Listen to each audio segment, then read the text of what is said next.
বিসমিল্লাহির রহমানির রহিম। প্রিয় দর্শক শ্রোতা মণ্ডলী, আসসালামু আলাইকুম। আশা করি মহান আল্লাহ তাআলার অশেষ কৃপায় পরিবারের সবাইকে নিয়ে ভালো আছেন, সুস্থ আছেন।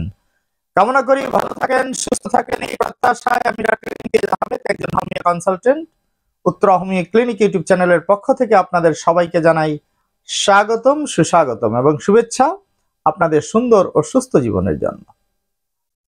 প্রিয় দর্শক শ্রোতা মণ্ডলী, আজ আমার মূল আলোচনার বিষয় হচ্ছে হাঁচির কার্যকরী কয়েকটি হোমিওপ্যাথিক মেডিসিন সম্পর্কে খুব সংক্ষিপ্ত ধারণা দিব। আশা করি শেষ পর্যন্ত আমার সাথে থাকবেন। ভিডিওটি না টেনে সম্পূর্ণ দেখলে খুবই উপকৃত হবেন। অনেক পেশেন্ট আমার চেম্বারে আসেন, তাদের এই হাঁচি বা করাইজা যেটাকে আমরা বলে থাকি, হাঁচির সমস্যা নিয়ে অনেকেই বলে থাকেন, স্যার আমি ঠান্ডা পানিতে গোসল করলে বা সকালে হাত মুখ ধোয়ার পর আমার প্রচন্ড হাঁচি হয়, হাঁচি আর থামতেই চায় না, অদম্য হাঁচি হতে থাকে। পাশাপাশি আমার নাক বন্ধ হয়ে যায়, নাক দিয়ে পানি পড়তে থাকে, চোখ দিয়ে পানি পড়তে থাকে।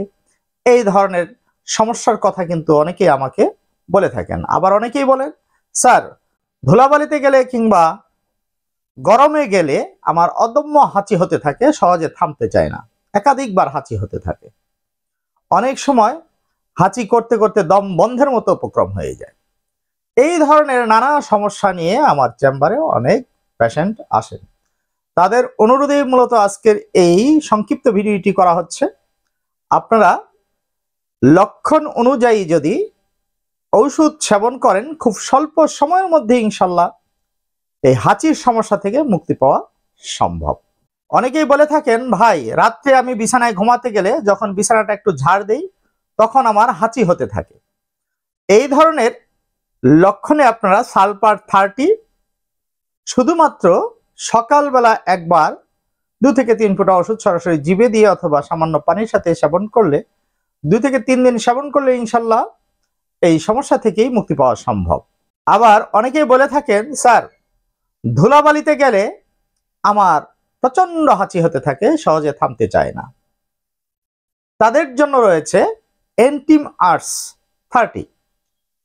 তো বন্ধুরা, এই এন্টিম আর্স 30 মেডিসিনটি 2 থেকে 3 ফোঁটা ওষুধ সরাসরি জিভে দিয়ে দিনে 3 থেকে 4 বার সেবন করতে হবে। এভাবে 2-3 দিন সেবন করলে ইনশাল্লাহ এই হাঁচি থেকে মুক্তি পাওয়া সম্ভব। অনেকেই বলে থাকেন, ঠান্ডা হাওয়াতে গেলে প্রচন্ড হাঁচি হতে থাকে, কিন্তু গরমের ভিতরে গেলে হাঁচি আরাম হয়ে যায় বা আর হাঁচি হয় না। এই ধরনের লক্ষণে কিন্তু আয়োডিয়াম আর্স মেডিসিনটি খুবই চমৎকার একটি মেডিসিন। এটি 30 পটেন্সিতে নেবেন, দিনে 3 থেকে 4 বার সেবন করবেন, 2 থেকে 3 ফোঁটা করে ওষুধ। এভাবে কিছুদিন সেবন করলে ইনশাল্লাহ এই ধরনের সমস্যা থেকে মুক্তি পাওয়া সম্ভব। আবার যাদের গরমে গেলে প্রচন্ড হাঁচি হতে থাকে, ঠান্ডাতে আরাম হয়, তাদের জন্য রয়েছে এলিয়াম শিপা 30 মেডিসিনটি। তো বন্ধুরা, এই এলিয়াম শিপা 30 মেডিসিনটি আপনারা 2 থেকে 3 ফোঁটা করে ঔষধ দিনে 2 থেকে 3 বার সেবন করবেন, খাওয়ার 30 মিনিট আগে সেবন করবেন। নিয়মিত 2 থেকে 3 দিন সেবন করলে ইনশাল্লাহ এই হাঁচি থেকে মুক্তি পাওয়া সম্ভব। তো বন্ধুরা, জানিয়ে দিলাম, যারা দীর্ঘদিন যাবৎ হাঁচির সমস্যায় ভুগছেন, হাঁচির জন্য যারা ঠিকমতো ঠান্ডাতে যেতে পারেন না, গরমে যেতে পারেন না, ধুলাবালিতে যেতে পারেন না, এই যে তাদের জন্য আজকের এই ভিডিওটি কিন্তু চমৎকার একটি ভিডিও। আমি আশা করি আপনার লক্ষণ অনুযায়ী ওষুধ সেবন করবেন, খেলে ইনশাল্লাহ খুবই উপকৃত হবেন। তো বন্ধুরা, মেডিসিনগুলো অবশ্যই জার্মানির সিলফাইল প্যাক দেখে কেনার চেষ্টা করবেন। তা না হলে বিশ্বস্ত কোনো চেম্বার থেকে এই মেডিসিনগুলো সংগ্রহ করে সেবন করলে ইনশাল্লাহ হাঁচি থেকে মুক্তি পাওয়া সম্ভব। বন্ধুরা, আমার আলোচনা যদি আপনাদের উপকারে আসে, আমার চ্যানেলে গিয়ে সাবস্ক্রাইব, লাইক, শেয়ার, কমেন্ট করে আমাকে আরো উৎসাহিত করবেন। আপনাদের সুস্বাস্থ্য এবং দীর্ঘায়ু জীবন কামনা করে আজকের মতো বিদায় নিচ্ছি। সবাই ভালো থাকবেন, সুস্থ থাকবেন। আল্লাহ হাফেজ।